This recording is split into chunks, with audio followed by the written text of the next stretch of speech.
ونستغفره ونعوذ بالله من شرور أنفسنا وسيئات أعمالنا من يهده الله فلا مضل له ومن يضلل فلا هادي له أشهد أن لا إله إلا الله وأشهد أن محمدا عبده ورسوله اللهم صل وسلم وبارك على نبينا محمد وعلى آله وصحبه ومن اتبع بهداه إلى يوم القيامة وبعد. Hadirin jamaah sekalian yang saya muliakan, kita lanjutkan pembahasan kita mengenai Kitabul Jami' yang membahas tentang adab. Kita masuk ke hadis nomor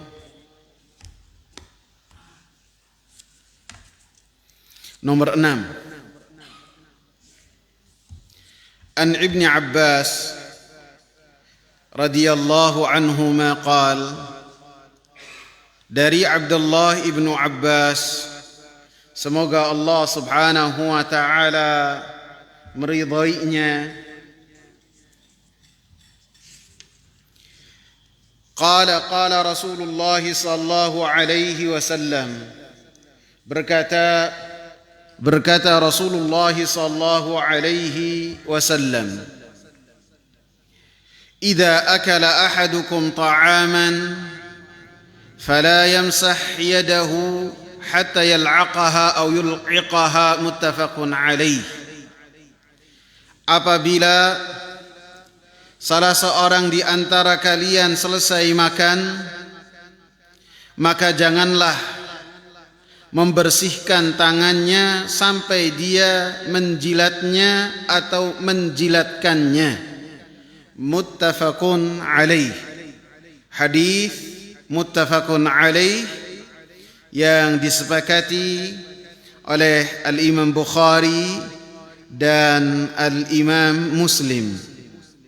Dalam Sahih Bukhari tercantum dalam nomor hadis 5456 dalam Kitabul At'imah yang membahas tentang makan, bab la'qul asabi wa massiha qabla an tumsaha bil mindil, bab menjilat jari-jari dan mengemutnya sebelum dibersihkan dengan kain.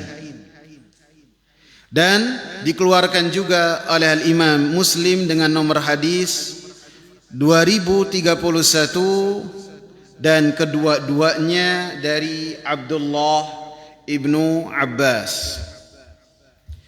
Perawi kita ini adalah Abdullah ibn Abbas bin Abdul Muttalib bin Hashim bin Abdi Manaf, sepupu Rasulullah sallallahu alaihi wasallam. Beliau kunyahnya adalah Abul Abbas. Ibu beliau Ummul Fadl, yang namanya kunyahnya Ummul Fadl, kunyahnya Lubabah Al-Kubra bintul Harith Al-Hilaliyah. Lubabah ini saudarinya Maimunah bintul Harith, sehingga Maimunah ini adalah istri terakhirnya Rasulullah sallallahu alaihi wasallam, dan yang meminta Rasulullah sallallahu alaihi wasallam untuk menikahinya adalah Al-Abbas, suami dari Lubabah. Dan Maimunah ini memiliki dua saudari yang bernama Lubabah. Yang pertama Lubabah Al-Kubra, yang dikenal dengan Ummul Fadl, dan yang kedua Lubabah As-Sughra. Jadi Lubabah Al-Kubra, Lubabah gede. Yang kedua Lubabah sughra, Lubabah kecil. Kalau Lubabah sughra itu ibunya Khalid ibn al-Walid. Sehingga pernah diceritakan Nabi SAW bersama dengan Khalid, bersama dengan Abdullah ibn Abbas di rumahnya Maimunah makan dhab, karena keduanya Abdullah dan Khalid ini kedua-duanya ponakan dari Maimunah. Abdullah ibn Abbas dilahirkan 3 tahun sebelum Nabi SAW hijrah. Jadi ketika Rasulullah SAW wafat, maka usia beliau 13 tahun. Bentuk fisik beliau adalah putih, warna kulitnya putih, dan beliau tinggi besar, dan beliau memiliki wajah yang ceria dan sifat yang disifati oleh para tabi'in ketika membahas tentang Abdullah ibn Abbas, wasim. Abdullah ibn Abbas itu cakep, ganteng, tampan. Sehingga para tabi'in mengatakan bahwasanya Atha ibn Abi Ribah ketika membahas Abdullah ibn Abbas berkata Atha, "Ma ra'aitul qamar lailata 14 illa dzakartu wajha Ibni Abbas." Tidaklah saya melihat bulan purnama di malam yang ke-14, 15 yang sangat terang benderang sekali, kecuali kata Atha saya ingat wajahnya Abdullah ibn Abbas. Dikatakan oleh Ikrimah, salah seorang dari muridnya Abdullah ibn Abbas, yang berkaitan dengan penampilan dari Abdullah ibn Abbas, bahwasanya Abdullah ibn Abbas apabila berlalu di satu jalan, maka tidaklah melewati rumah-rumah yang di dalam rumah tersebut ada perempuan-perempuan, kecuali perempuan-perempuan itu berkata, "Amarra ba'i'ul ismis au marra ibnu Abbas." Yang tadi lewat rumah kita ini penjual parfum, misik, ataukah Abdullah ibn Abbas. Jadi saking wanginya dan menjaga penampilannya, maka Abdullah ibn Abbas dikenal dengan bagaimana beliau menggunakan wangi-wangian. Abdullah ibn Abbas masuk Islam sebelum ayahnya Al-Abbas, sehingga beliau ini termasuk al-mustad'afin, orang-orang lemah yang di kota Mekah yang tidak hijrah ke kota Madinah. Dia dan ibunya Ummul Fadl masuk Islam akan tapi tidak bisa hijrah, sampai hijrahnya ke kota Madinah pada tahun 8 Hijriyah sebelum pembebasan kota Mekah bersama dengan ayahnya yang telah masuk Islam. Anak-anak dari Abdullah ibn Abbas, anaknya ada 7, 5 lelaki, 2 perempuan. Yang 5 laki adalah Al-Abbas, kemudian Ali, kemudian Fadl, kemudian Muhammad, kemudian Ubaidullah. Adapun yang perempuan namanya Lubabah dan Asma. Jadi nama ayah ibunya diwariskan kepada kedua putra dan putrinya. Ada yang pertama Abbas, dan yang kedua ibunya diberikan kepada nama putrinya Lubabah. Dan ini adalah kebiasaan orang-orang Arab yang kemudian ditetapkan oleh Rasulullah SAW sebagai bagian dari Islam. Sebagaimana Rasulullah SAW ayahnya adalah Abdullah, maka anak dari Rasulullah SAW pun bernama Abdullah juga. Kemudian doanya Nabi SAW untuk Abdullah ibn Abbas. Yang pertama, Nabi SAW berdoa dengan Allahumma 'allimhul hikmah. Ya Allah, ajarkanlah kepada Abdullah ibn Abbas al-hikmah. Dalam riwayat lain tercantum dalam Sahih Bukhari bahwasanya Rasulullah SAW ketika akan buang hajat ataupun ketika buang hajat, maka oleh Abdullah ibn Abbas disediakan bejana yang di dalamnya peralatan ataupun apa yang dibutuhkan oleh Nabi sallallahu alaihi wasallam dalam buang hajat. Maka Rasulullah sallallahu alaihi wasallam katakan, siapa yang membantu saya? Maka kata Abdullah ibn Abbas, saya ya Rasulullah. Maka kata Rasulullah sallallahu alaihi wasallam, Allahumma faqihhu fid din. Ya Allah, ajarkanlah anak ini pelajaran agama. Jadikanlah dia ini sebagai ahli agama. Dan dalam doa yang lain Rasulullah sallallahu alaihi wasallam katakan, Allahumma 'allimhu ta'wil.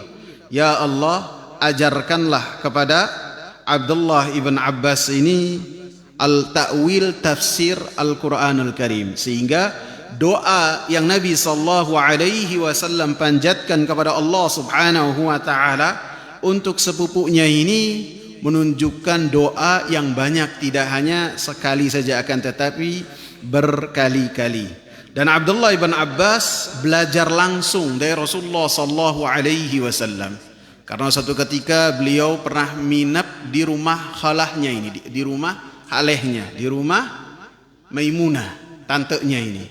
Minap, dan oleh Abbas, ayahnya sengaja di waktu setelah sholat Isya, Abdullah diperintahkan untuk datang ke rumahnya Rasulullah dengan bawa hadiah. Sehingga ketika Rasulullah ada di rumahnya Maimunah, diketok pintunya. Kemudian Rasulullah membuka pintu, mendapati Abdullah yang usianya di bawah dari 13 tahun. Maka langsung oleh Rasulullah disuruh minap di rumah Rasulullah, karena Rasulullah memiliki kasih sayang yang luar biasa. Nah, ketika Rasulullah berada di kamarnya bersama dengan Maimunah, apa yang terjadi pada saat itu direkam oleh Abdullah bin Abbas. Bagaimana Rasulullah sebelum tidur berbincang dengan Maimunah, berbicara, ngobrol santai. Kemudian Rasulullah pun satu selimut dengan Maimunah. Kemudian setelahnya Rasulullah sallallahu alaihi wasallam tidur dengan tidur mendengkur. Dijelaskan oleh Abdullah ibn Abbas. Kemudian ketika Rasulullah bangun, kemudian disiapkan oleh Abdullah ibn Abbas bejana untuk Rasulullah sallallahu alaihi wasallam bersih-bersih. Maka Rasulullah sallallahu alaihi wasallam wudu dengan wudu yang sangat ringan. Maka sehingga riwayat yang dijelaskan dan pendapatnya Abdullah ibn Abbas, ketika beliau berwudu, wudunya sangat ringan, sekali. Beda dengan sahabat-sahabat yang lainnya. Jadi pada saat itu pun kesempatan yang dilakukan oleh Abdullah ibn Abbas untuk belajar langsung dari Rasulullah sallallahu alaihi wasallam. Sebagaimana ketika Rasulullah sallallahu alaihi wasallam membonceng Abdullah ibn Abbas, maka Rasulullah sallallahu alaihi wasallam langsung mengajarkan kepada Abdullah ibn Abbas beberapa untayan kata. Ya ghulam, inni u'allimuka kalimat. Wahai anak kecil, wahai anak muda, saya mengajarkan kepadamu beberapa untayan kata, untayan nasihat. Ihfazillaha yahfazka. Jagalah Allah, niscaya Allah akan menjagamu. Jadi ini menunjukkan bahwasanya anak-anak kita pun kita ajak bicara yang berkaitan tentang Allah Subhanahu wa taala, kita kenalkan. Kalau bertanya Allah di mana? Di atas arsy-Nya. Ketika bertanya apa itu arsy, kita jelaskan semuanya, kita jelaskan. Sehingga sebagaimana Rasulullah sallallahu alaihi wasallam ketika bermuamalah dengan anak-anak, Rasulullah sallallahu alaihi wasallam mengajarkan kepada mereka kebaikan. Ketika makan, Rasulullah sallallahu alaihi wasallam mendapati anak sambungnya itu makan, tangannya muter ke semua bagian orang. Dan ketika makan menggunakan mau dengan tangan kiri. Maka oleh Rasulullah sallallahu alaihi wasallam diajarkan adab-adab makan, bagaimana makan yang benar. Ya ghulam, samillah, kata Rasulullah, wahai anak, ucapkanlah bismillah. wa kul biyaminik, makan dengan tangan kanan. Wa kul mimma yalik, dan makan yang dekat-dekat, jangan ngambil lauk orang lain. Sehingga diajarkan oleh Rasulullah sallallahu alaihi wasallam sebagaimana Rasulullah sallallahu alaihi wasallam mengajarkan kepada Abdullah ibn Abbas. Kemudian Abdullah ibn Abbas walaupun telah mendapatkan doa dari Rasulullah sallallahu alaihi wasallam supaya menjadi ahli agama, maka beliau tidak mengandalkan doa tersebut dan tidak berleha-leha. Dan ini pernah kita sebutkan bagaimana Abu Hurairah mendapatkan doa dari Rasulullah bahwasannya apa yang disampaikan oleh Rasulullah tidak akan lupa di benak Abu Hurairah. Akan tetapi Abu Hurairah tetap setelah Rasulullah masuk rumah, maka beliau murojaah apa yang telah dikatakan oleh Rasulullah sallallahu alaihi wasallam sampai larut malam. Sehingga sebagian sahabat bisa sholat tahajud, adapun Abu Hurairah bangun subuhnya itu ketika azan dikumandangkan. Jadi tidak berleha-leha mengandalkan doa Rasulullah sallallahu alaihi wasallam, walaupun mereka yakin doa dari Rasulullah sallallahu alaihi wasallam dikabul oleh Allah Subhanahu wa taala. Abdullah bin Abbas mengatakan ketika Rasulullah wafat usia beliau belum balik, belum 15 tahun, maka beliau Abdullah bin Abbas ini mengajak temannya dari kalangan Ansar yang sebaya dengannya. Halumma falnas'al ashab Rasulillah. Yuk, mari kita tanya kepada sahabat-sahabat Rasulullah sallallahu alaihi wasallam. Fa innahumul yawma katsir. Karena sekarang mereka itu banyak. Maka orang dari anak temannya yang sebaya dengan Abdullah ibn Abbas ini mengatakan, "Wah, ajaban laka ya Ibn Abbas. Ini sangat menakjubkan bagi engkau wahai Abdullah ibn Abbas. Ataran nasa yaftakiruna ilaik wa fin nasi min ashabi Rasulillah sallallahu alaihi wasallam wa man fihim." Apakah engkau mengira manusia itu akan butuh terhadap ilmu kamu, padahal manusia itu dari kalangan sahabat sangat banyak sekali. Maka kata Abdullah ibn Abbas, ucapan teman saya ini tidaklah menghalangi saya untuk belajar dari sahabat-sahabat Nabi. Sehingga wa aqbaltu as'al ashab Rasulillah sallallahu alaihi wasallam, maka saya pun bertanya kepada sahabat-sahabat Nabi sallallahu alaihi wasallam, Abu Bakar, Umar, Uthman, Ali, dan sahabat-sahabat lainnya, lebih-lebih Abu Hurairah, lebih-lebih Zaid ibn Thabit. Maka bertanya kepada mereka. Bahkan terkadang disebutkan oleh Abdullah ibn Abbas, terkadang ada satu perkara, satu permasalahan, Abdullah ibn Abbas ini muter kepada 30 sahabat, bertanya, bagaimana pendapatmu tentang hal ini? Apakah Rasulullah mengatakan tentang hal terhadap satu perkara saja? Sehingga beliau ini senantiasa bertanya kepada para sahabat-sahabat Nabi, bukan hanya kalau ketemu saja, bahkan mendatangi rumah sahabat-sahabat tersebut. Terkadang di panas yang luar biasa, di musim panas yang luar biasa, maka Abdullah ibn Abbas datang ke satu rumah, kalau tidak salah rumahnya Zaid ibn Thabit. Kemudian ketika sampai di rumah Zaid ibn Thabit, mendapati Zaid ibn Thabit lagi tidur siang. Maka kata Abdullah ibn Abbas, beliau pun rebahan di depan pintu Abdullah ibn Abbas, tidak di depan pintu Zaid ibn Thabit, tidak masuk, tidak mengetok rumah, karena waktunya orang tidur, waktunya orang kailulah. Maka begitu Zaid ibn Thabit keluar dari rumahnya, mendapati Abdullah ibn Abbas tiduran di lantai, maka langsung Zaid ibn Thabit mengatakan, "Ya ibn ammi Rasulillah, wahai sepupunya Rasulullah sallallahu alaihi wasallam, halla arsaltani faati ilaik? Kenapa engkau tidak nyuruh orang saja supaya saya datang kepadamu?" Ini menunjukkan bahwasanya para sahabat ridwanullahi alaihim walaupun mendapati Abdullah ibn Abbas masih kecil usianya, akan tapi sangat menghormati Abdullah ibn Abbas karena termasuk dari Ahlul Bait keluarganya Nabi sallallahu alaihi wasallam. Sehingga kata Abdullah ibn Abbas, la ana ahaqqu an atiyaka, tidak, sayalah yang harus datang kepada engkau karena saya yang bertanya. Maka bertanya tentang hadis dan disampaikan hadis-hadis dari Zaid ibn Thabit. Sehingga dengan berlalunya waktu, Abdullah ibn Abbas ini meriwayatkan kepada kita berapa? 1660 hadis saja. Ini banyak apa sedikit? Kenapa saya tambahkan saja ya? Banyak. Akan tapi riwayat yang langsung dia terima dari Rasulullah sedikit. Yang beliau banyak terima itu hadis-hadis yang ada perantara antara beliau dengan Rasulullah, yaitu sahabat yang lain.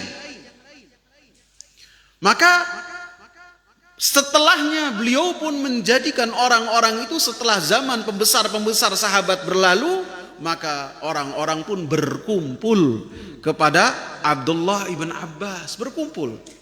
Ketika Abdullah ibn Abbas tinggal di kota Mekah, maka semua orang datang ke rumahnya Abdullah ibn Abbas. Sehingga orang yang dulu diajak oleh Abdullah ibn Abbas untuk belajar kepada sahabat-sahabatnya mengatakan, hadzal fata kana aqala minni, ini Abdullah ibn Abbas ini lebih cerdas daripada saya. Bagaimana dia lebih cerdas? Setelahnya tidaklah ada orang yang datang dan bertanya kepada Abdullah ibn Abbas kecuali mereka mendapatkan jawaban-jawaban dari Abdullah ibn Abbas. Bahkan disebutkan beliau duduk di rumahnya, apabila pelajaran pertama itu dikatakan sekarang pelajaran Al-Quran dan bacaan-bacaan Al-Quran, maka rumah Abdullah ibn Abbas langsung penuh. Mereka datang ke rumahnya dan mereka langsung bertanya dan dijelaskan, dan tidaklah ada satu pertanyaan kecuali dijawab oleh Abdullah ibn Abbas. Setelahnya mereka berlalu.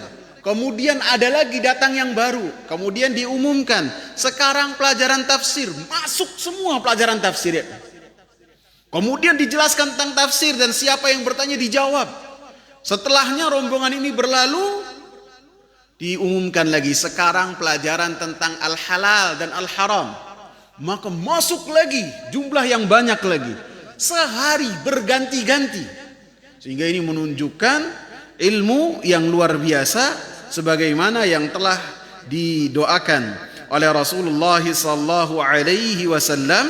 Dan seperti yang kita sebutkan Abdullah ibn Abbas pun tidak berleha-leha dalam menuntut ilmu, dan beliau pun senantiasa menyebarkan ilmu yang telah sampai kepadanya. Sehingga dikatakan oleh Tawus, salah seorang muridnya, adraktu nahwan min 500 minas sahabah, saya mendapati lebih dari 500 sahabat-sahabat Nabi, idza dzakaru ibn Abbas, apabila mereka itu berdiskusi dengan Abdullah ibn Abbas dan berbeda pendapat dengan Abdullah ibn Abbas, falam yazal yuqarriruhum hatta yantahu ila qaulih, maka Abdullah ibn Abbas kokoh dalam pendapatnya dan mampu menaklukkan hujah-hujah orang-orang yang berlawanan dengan Abdullah ibn Abbas, sehingga 500 orang ini satu persatu ikut terhadap pendapatnya Abdullah ibn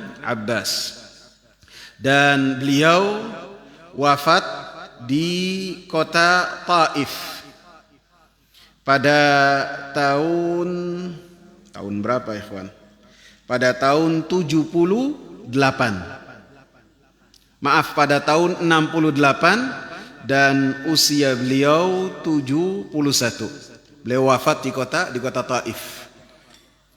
Maka dikatakan oleh Sa'id bin Jubair, dikeluarkan oleh Al-Imam Hakim, Sa'id bin Jubair termasuk murid dari Abdullah ibn Abbas. Ketika Abdullah ibn Abbas wafat di kota Taif, maka saya datang, saya pun hadir untuk membawa jenazahnya.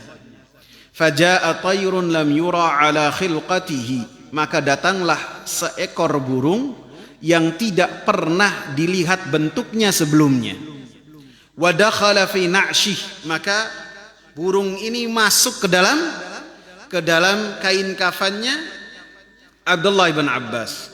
Fanadharna wa ta'ammalna, maka kami perhatikan, kami lihat, hal yakhruj falam yura, apakah burung tersebut keluar lagi, akan tapi tidak didapati bahwasanya burung ini keluar dari kain kafan.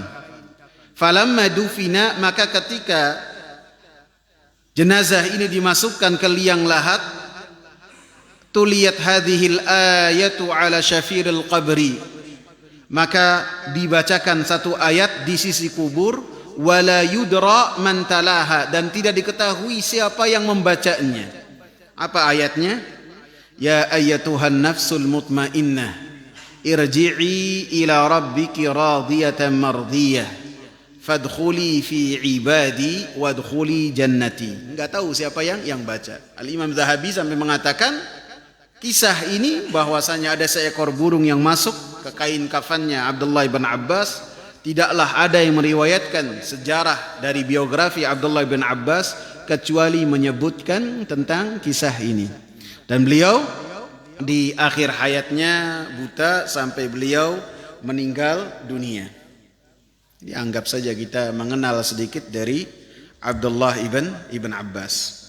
Jamaah sekalian yang saya muliakan, hadis ini membahas tentang sebagian dari adab-adab makan.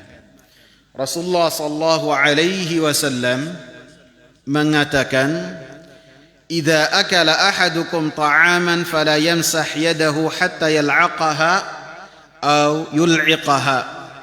Jika salah seorang di antara kalian selesai makan, maka janganlah dia membersihkan tangannya kecuali dia telah membersihkan sisa makanan yang ada di jari-jarinya.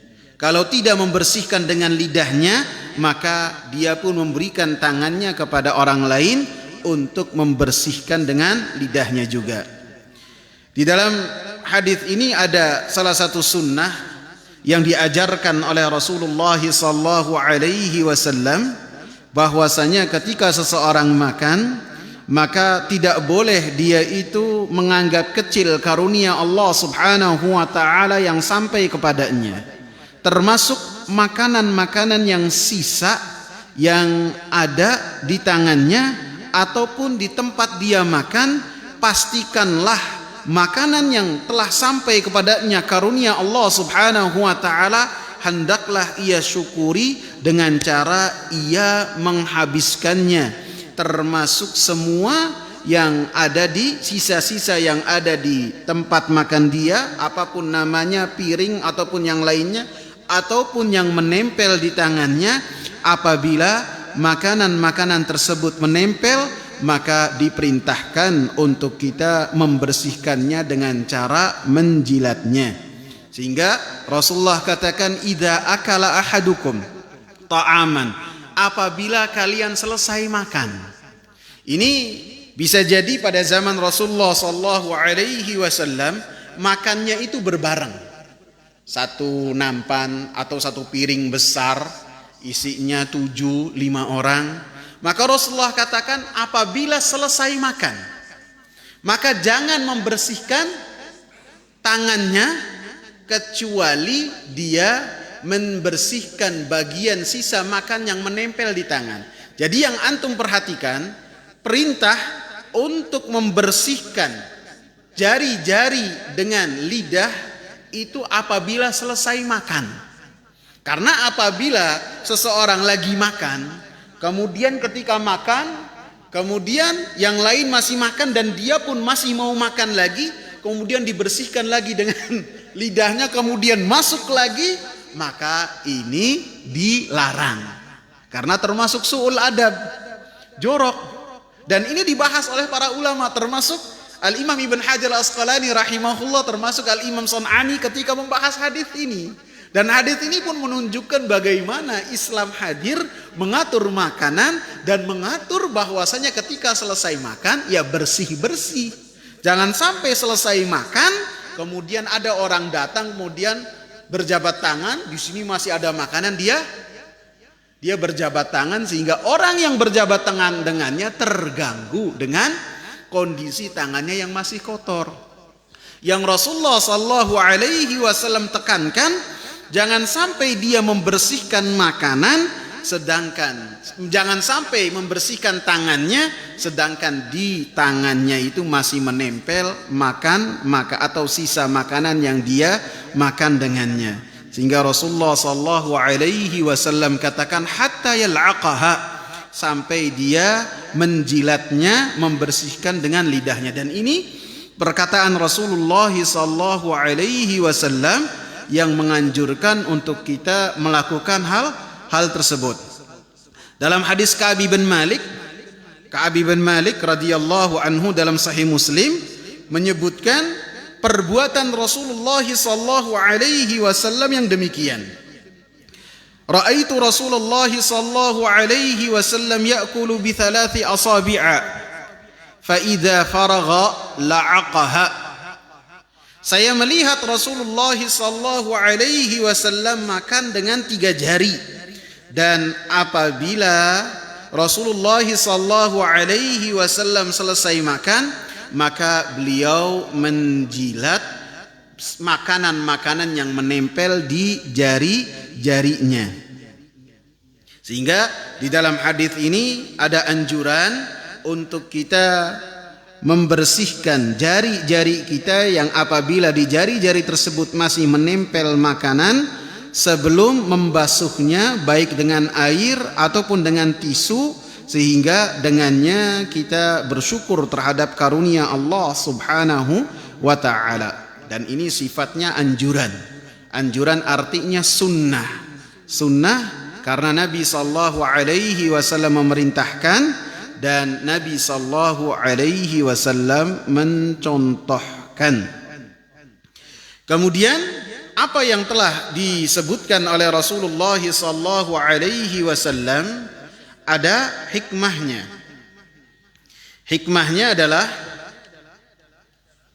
disebutkan dalam hadis Jabir radhiyallahu anhu, tercantum dalam Sahih Muslim, idza saqatat luqmatu ahadikum falyumit ma asabaha min adza wal ya'kulha. Apabila makanan salah seorang di antara kalian jatuh ke tanah, maka ambillah dan jauhkan dari makanan tersebut apa yang menimpa makanan tersebut dari kotoran. Wal ya'kulha, kemudian dimakan, jangan dibuang. Wala yamsah yadahu hatta yal'aqaha aw yul'iqaha. Kata Rasulullah, janganlah dia membasuh tangannya sampai dia menjilat tangannya ataupun menjilatkan tangannya. Kemudian Rasulullah sebutkan hikmahnya, fa innahu la yudra fi ayyi ta'amihi al-barakah, karena dia tidak tahu di bagian mana barakah dari makanan tersebut. Dia tidak tahu apakah di permulaan ketika dia makan, ataukah di pertengahan dia makan, atau barakah yang dalam makanan tersebut ada di sisa-sisa makan yang menempel di tangan atau yang masih tersisa di tempat makan kita, baik piring atau yang lainnya. Sehingga Rasulullah sallallahu alaihi wasallam mengingatkan, kalian tidak tahu di mana keberkahan itu ada. Al-Imam Nasai rahimahullah mengatakan, wala yarfa'u sahfata hatta yal'aqaha aw yul'iqaha, dan tidak membersihkan tempat dia makan, piringnya ataupun lainnya tempat dia makan, kecuali dipastikan makanan tersebut telah hilang semua, disantap beres. Walaupun misalnya satu-satu tersisa, maka walaupun kecil diambil. Dan inilah yang telah diperintahkan oleh Rasulullah sallallahu alaihi wasallam. Rasulullah sallallahu alaihi wasallam mengatakan, innakum la tadruna fi ayyihil barakah, kalian tidak tahu di bagian mana keberkahan itu ada. Keberkahan dalam hadis Jabir ibn Abdullah radhiyallahu anhu berkaitan dengan asupan makanan yang masuk ke tubuhnya, yang kemudian mampu menjadikan dia lebih dekat kepada Allah Subhanahu wa taala dan memiliki kekuatan dalam bertakwa kepada Allah Subhanahu wa taala, lebih-lebih termasuk keberkahan makan yang dimakan oleh seseorang ketika dia bisa selamat dari efek jelek dari makanan yang dia makan, apapun itu, baik penyakit-penyakit ataupun apapun itu, maka termasuk keberkahan, maka dia selamat dari kejelekan yang ada di makanan. Kemudian dalam hadis ini juga termasuk hikmahnya adalah mentarbiyah untuk seseorang itu senantiasa bersahaja, tawadhu. Tawadhu di sini melaksanakan perintah-perintah Allah, termasuk di dalam hal-hal yang orang itu menganggap kita tidaklah menganggap ketika kita dianggap melakukan hal-hal yang bisa jadi menyelisihi mereka. Selama itu adalah perintah yang diperintahkan oleh Rasulullah sallallahu alaihi wasallam, maka kita dianjurkan untuk melaksanakannya. Walaupun bisa jadi orang-orang yang di hadapan kita itu kok bingung habis makan kok demikian. Tapi alangkah baiknya apabila kita itu di hadapan orang-orang yang tidak mengerti bahwasanya hal ini diperintahkan oleh Rasulullah sallallahu alaihi wasallam, maka sebelum kita melakukan sunnah ini maka kita ajarkan terhadap orang yang ada di hadapan kita. Bisa jadi sekarang itu yang namanya meeting dengan cara makan siang bareng, atau bisa jadi ketika ada di satu tempat acara makan-makan, kemudian ketika kita menghidupkan sunnah dengan cara menjilat sisa makan yang ada di tangan kita, kemudian ada orang yang bingung ataupun keder ketika melihatnya, kita jelaskan dan kita sebutkan bahwasanya ini adalah sunnah yang telah diajarkan oleh Rasulullah sallallahu alaihi wasallam, dan Rasulullah sallallahu alaihi wasallam menyebutkan bahwasanya kita tidak tahu barakah makanan itu adanya di mana. Kemudian wal muhafadha ala adami ihmali syai' min fadlillah, dan dari hadis ini juga kita ditarbiyah, diajarkan untuk senantiasa kita ini tidak meremehkan sedikit pun dari karunia Allah Subhanahu wa taala kepada kita, baik itu makanan ataupun minuman, maka kita senantiasa mensyukuri karunia yang sampai kepada kita dari Allah Subhanahu wa taala dengan cara tidak menyia-nyiakan, sehingga kita makan sampai habis.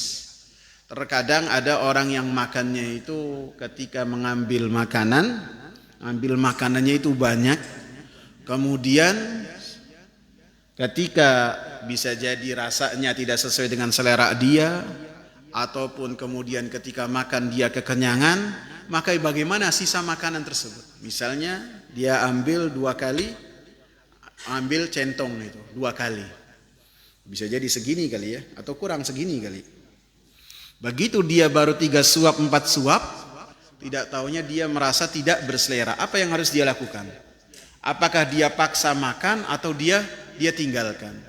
Maka dikatakan oleh Al-Imam Muhammad bin Shalih Al-Utsaimin rahimahullah, ketika seorang makan dan mengambil makanan tersebut porsinya kebanyakan, maka ketika dia tidak mampu untuk memakannya, maka bisa dengan meninggalkannya. Karena kita itu tidak menjadikan perut kita sebagai tempat sampah. Semua dimasukkan. Apabila kita tidak berselera, maka kita tinggalkan. Dengan ketentuan, ketika kita ngambil lagi jangan kebanyakan. Ambil sedikit, kemudian apabila kurang tambah, itu lebih baik daripada ambil banyak kemudian mubadzir, setelah dimakannya tidak dihabiskan. Jamaah sekalian yang saya muliakan, dalam hadis ini juga disebutkan bahwasanya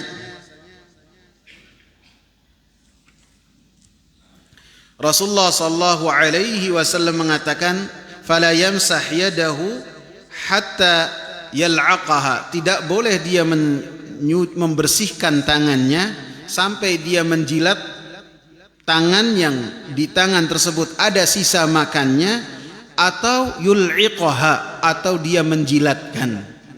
Sebagian orang ketika membahas hadis ini seakan-akan mereka menuduh Rasulullah sallallahu alaihi wasallam dengan tuduhan-tuduhan yang tidak layak.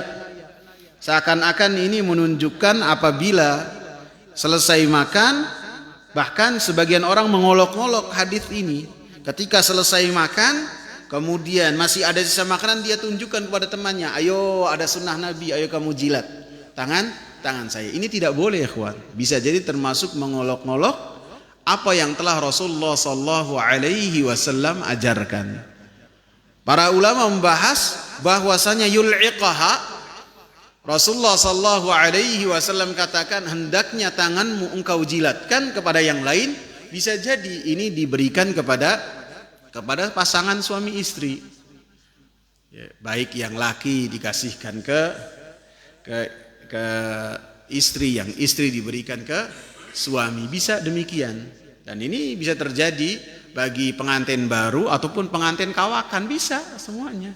Selesai makan ataupun antara anak dengan ayah, ibu dengan anak, selesai makan si ibu memberikan, kemudian atau sebaliknya si anak selesai makan dijilat oleh ibunya.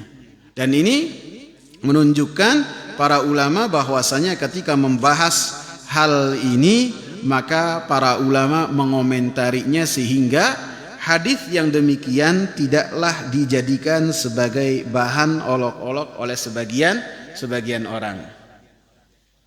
Di dalam hadis ini juga disebutkan bahwasanya ada bantahan bagi orang-orang yang mereka tidak suka untuk menjilat jari-jari setelah selesai makan, dengan alasan itu jijik, dengan alasan itu tidak pantas. Maka disebutkan oleh para ulama yang jijik dan tidak pantas ketika menjilat jari-jari itu ketika makan. Adapun selesai makan, maka itulah yang telah diperintahkan ketika orang tersebut merasa bahwasanya dia telah selesai makan, sehingga ketika dia menjilat jari-jarinya tidak mengganggu teman-teman yang makan bersama dengan dirinya. Di dalam hadis ini juga disebutkan bahwasanya Rasulullah sallallahu alaihi wasallam mengatakan, "Fala yamsah yadahu." Janganlah seseorang membersihkan tangannya. Artinya dalam hadis ini tangan di sini artinya jari jemari. Maka ini menunjukkan bahwasannya ketika seseorang makan, maka dibolehkan menggunakan semua jari-jarinya bagian kanan. Jadi semua jari-jarinya bagian kanan, maka dibolehkan untuk makan dengannya. Walaupun Nabi sallallahu alaihi wasallam, ketika Rasulullah sallallahu alaihi wasallam makan, maka Nabi sallallahu alaihi wasallam menggunakan 3 jari seperti yang telah disebutkan oleh Ka'ab ibn Malik. Rasulullah sallallahu alaihi wasallam, kata Ka'ab ibn Malik, kana Rasulullah sallallahu alaihi wasallam ya'kulu bi 3 asabi'a. Rasulullah sallallahu alaihi wasallam makan dengan 3 jari. Fa idza faragha la'aqaha. Nabi sallallahu alaihi wasallam apabila selesai dari makannya, maka Nabi sallallahu alaihi wasallam menjilat ketiga jarinya. Di dalam hadis Ka'ab yang lain disebutkan bahwasanya ketiga jari tersebut yang disebutkan oleh Ka'ab bin Ujrah dalam hadis At-Tabrani, yang disebutkan bahwasanya Rasulullah sallallahu alaihi wasallam menggunakan 3 jari, yaitu bi asabi'ihi thalath. Rasulullah makan dengan 3 jari. Yang pertama bil ibham dengan jempolnya, wallati taliha dengan telunjuk, wal wusta dan dengan jari tengah. Jadi Rasulullah sallallahu alaihi wasallam ketika makan menggunakannya dengan seperti ini. Jari tengah, jari telunjuk dan jempol. Adapun ketika Rasulullah sallallahu alaihi wasallam menjilatnya, maka disebutkan oleh para ulama termasuk Ka'ab bin Ujrah, maka Rasulullah sallallahu alaihi wasallam ketika menjilatnya dimulai dengan telunjuk, dengan yang tengah terlebih dahulu. Setelah yang tengah baru telunjuk, setelahnya baru jempol. Sehingga ini menunjukkan bagaimana para sahabat ridwanullahi alaihim merekam semua apa yang dilakukan oleh Rasulullah sallallahu alaihi wasallam, ya, termasuk yang berkaitan dengan jarinya, bagian mana yang Rasulullah sallallahu alaihi wasallam gunakan ketika makan, maka 3 jari ini. Dan ketika mau menjilatnya, maka bagian mana terlebih dahulu yang dijilatnya, maka para sahabat ridwanullahi alaihim menjelaskannya. Sehingga sebagian para ulama menjelaskan dianjurkan bagi kita ketika makan menggunakan dengan 3 jari, tentu ketika makannya dengan makanan-makanan yang apabila kita makan dengan 3 jari itu lebih mudah untuk kita makan. Contohnya seperti apa? Seperti korma kalau kita makan dengan 3 jari. Adapun kalau misalnya makannya itu makan nasi, maka 3 jari ini makanan kita tidak habis, tidak kena. Lebih-lebih kita sudah terbiasa makannya itu dengan menggunakan 5 jari. Sehingga dikatakan oleh Syekh Abdullah Ibn Fauzan, beliau mengatakan amma ta'am alladhi la takfi fihi 3 asabi'a karruz mathalan fala ba'sa bi an ya'kula bi akthar. Adapun makanan-makanan yang tidak bisa digunakan dengan 3 jari seperti nasi contohnya, maka boleh seseorang itu ketika makan menggunakan 5 jari sekaligus. Lebih-lebih dalam hadis mursal yang dikeluarkan oleh Al-Imam Muhammad ibn Shihab Az-Zuhri, beliau mengatakan bahwasanya Rasulullah sallallahu alaihi wasallam makan dengan menggunakan 5 jari. Beliau ketika makan menggunakan 5 jari sekaligus. Maka dikatakan oleh Imam Ibn Hajar Asqalani rahimahullah, hadis Muhammad bin Shihab Az-Zuhri dengan hadis Ka'ab bin Malik yang mengatakan Nabi menggunakan hanya dengan 3 jari saja, maka ini menunjukkan Nabi sallallahu alaihi wasallam ketika makan sesuai dengan keadaan. Terkadang ada makanan-makanan yang dengan 3 jari, terkadang ada makanan-makanan yang menggunakan 5 jari. Al-Imam Muhammad bin Shalih Al-Utsaimin rahimahullah, beliau mengatakan dari hadis ini menunjukkan bahwasanya makan dengan tangan itu lebih baik daripada menggunakan dengan sendok. Ini dibahas oleh Al-Imam Muhammad ibn Utsaimin rahimahullah karena hadis ini membahas tentang cara makan dengan tangan. Bahkan beliau pun menyebutkan hal-hal yang dengannya seseorang ketika makan dengan tangan ini bisa menjadikan seseorang lebih rendah hati, lebih tawadhu. Walaupun tentu kita melihat kondisi. Ada makanan-makanan yang tidak bisa kita makan dengan tangan. Misalnya makan soto, ya kan, nggak mungkin kita makannya pakai tangan. Ya.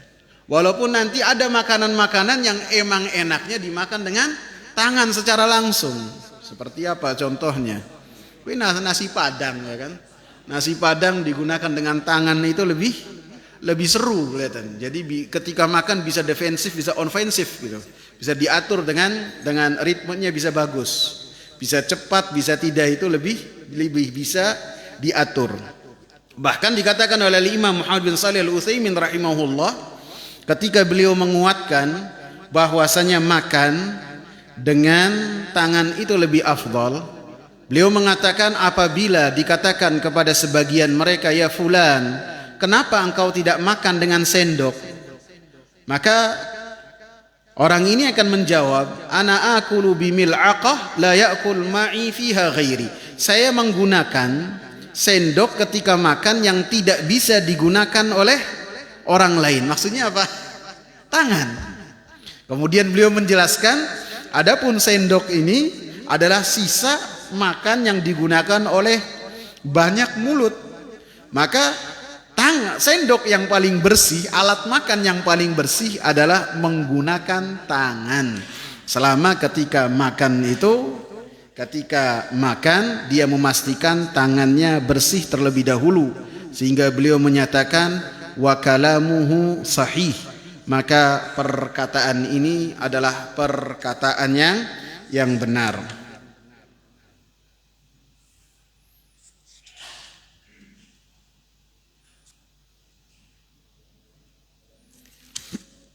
Cukup ikhwan, kalau ada pertanyaan silakan. Ya.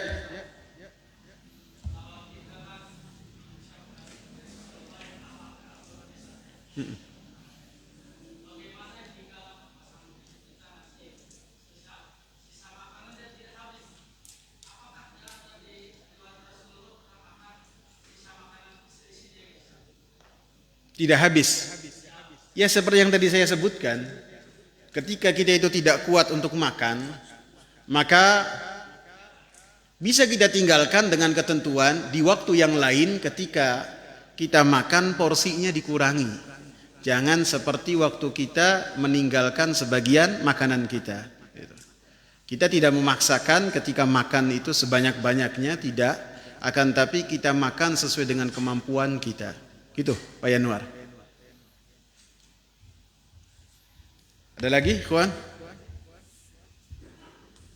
Cukup ya.